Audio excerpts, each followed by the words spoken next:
SIR के नाम पर सत्ता पक्ष, चाहे बिहार हो चाहे भारत हो, दोनों जगह एक साथ सत्र चल रहा है और एसआईआर के नाम पर मुद्दा से भटकाने की कोशिश की जा रही है। और कोई भी सत्ता पक्ष जब भी रहता है तो विपक्ष को मुद्दा से भटकाने का काम करता है, लेकिन विपक्ष को चाहिए कि मुद्दा से न भटके और मुद्दे की बात करे। आज भारत में बेरोजगारी, गरीबी इतना ज्यादा है और महंगाई का भी लोग दंश झेल रहे हैं। लोकसभा हो चाहे विधानसभा हो, इस मुद्दे पर बात करना चाहिए विपक्ष को। मुद्दा से भटकाने की कोशिश तो जो सत्ता में है वो करेगा ही, लेकिन विपक्ष को चाहिए कि इन तीन चीजों पर जोर दे। बहुत गरीबी है भारत में, बहुत बेकारी है, रोजगार की कमी है और महंगाई भी बहुत ज्यादा बढ़ गया है। महंगाई पर भी कोई नियंत्रण नहीं है। विपक्ष को चाहिए कि इस पर बात करे। कभी भी जब भी सत्र चलता है तो आधा समय तो हो हंगामा में बीत जाता है। एक समय था जब सत्र का इंतजार भारत के प्रधानमंत्री को होता था कि हमारे रिजिम में एक सत्र चल जाए, और ऐसा हुआ है भारत में कि एक प्रधानमंत्री के रिजिम में कोई सत्र ही नहीं चला।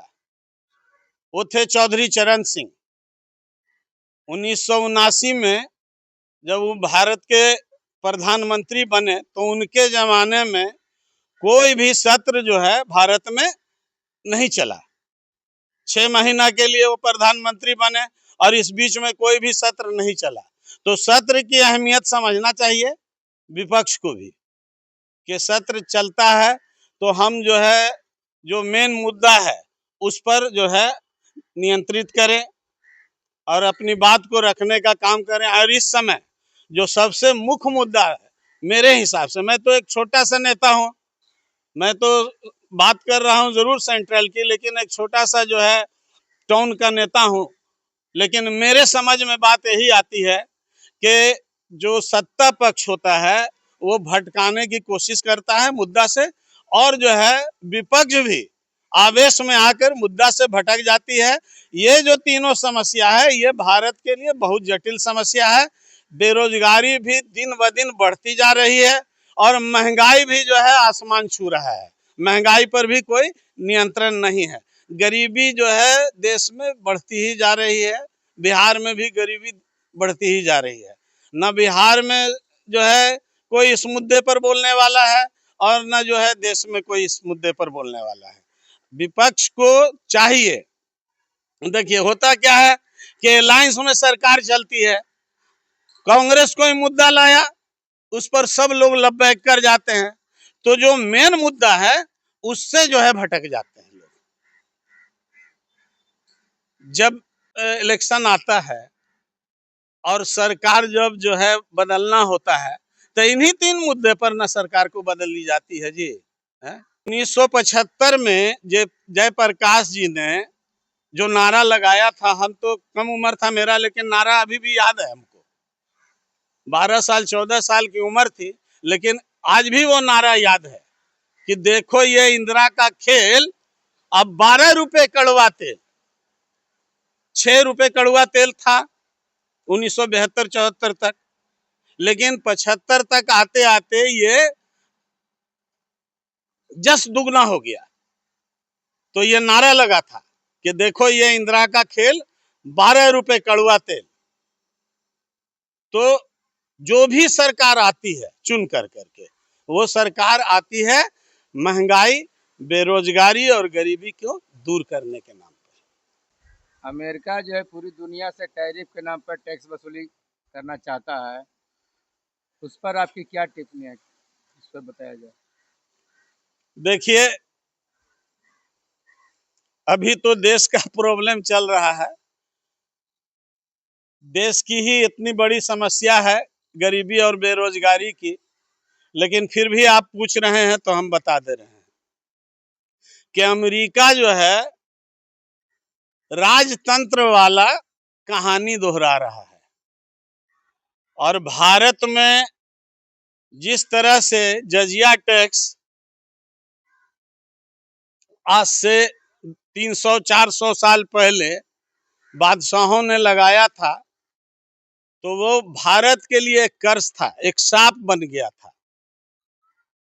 इसी तरह से पूरी दुनिया के लिए टैरिफ एक शाप है।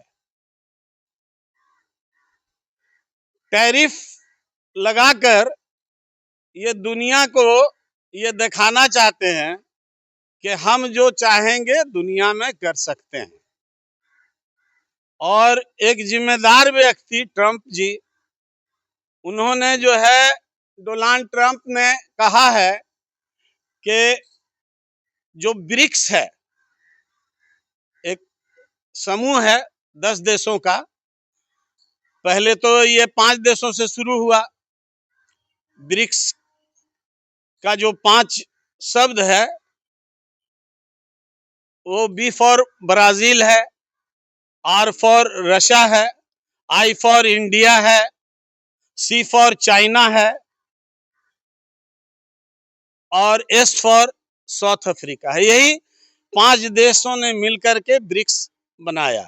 लेकिन अभी ब्रिक्स के 5 और मेंबर हैं, यानी कि अभी ब्रिक्स में 10 मेंबर हैं। अभी यूएई है, ईरान है, इथोपिया है, इंडोनेशिया है और इजिप्ट है। तो ये 10 देशों पर उन्होंने जो टिप्पणी किया है, ये बड़े ही दुखदायक टिप्पणी है। और सभी देशों के लिए, इन 10 देशों के लिए जो उन्होंने बात कहा है, बड़ा ही आपत्तिजनक बात कहा है। उन्होंने कहा है कि हम तो टैरिफ लगा रहे हैं और हर देशों पर अलग अलग टैक्स लगाए हैं, लेकिन जो ब्रिक्स का मेंबर होगा उस पर हम 10% एक्स्ट्रा टैरिफ लगाएंगे, यानी एक्स्ट्रा टैक्स उसको देना पड़ेगा। और दूसरे लफ्जों में उन्होंने कहा है कि ब्रिक्स बना ही इसीलिए है कि अमेरिका को नुकसान पहुंचाया जाए और अमेरिका के करेंसी को कम किया जाए। इसी 2 उद्देश्य से ब्रिक्स की स्थापना हुई है। और ब्रिक्स के जितने भी मेंबर हैं वो सुन लें, डोनाल्ड ट्रंप ने ये कहा है कि ये सुन लें कि उन पर हम 10% एक्स्ट्रा टैरिफ लगाएंगे। बताइए, इतना बड़ा बड़ा मजबूत कंट्री है, चाइना है, इसमें रूस है, एक लफ्ज भी किसी ने नहीं कहा। एक भारत है जिसने थोड़ा बहुत कहने का काम किया, बाकी किसी देश ने भी टैरिफ पर एक शब्द नहीं रखा।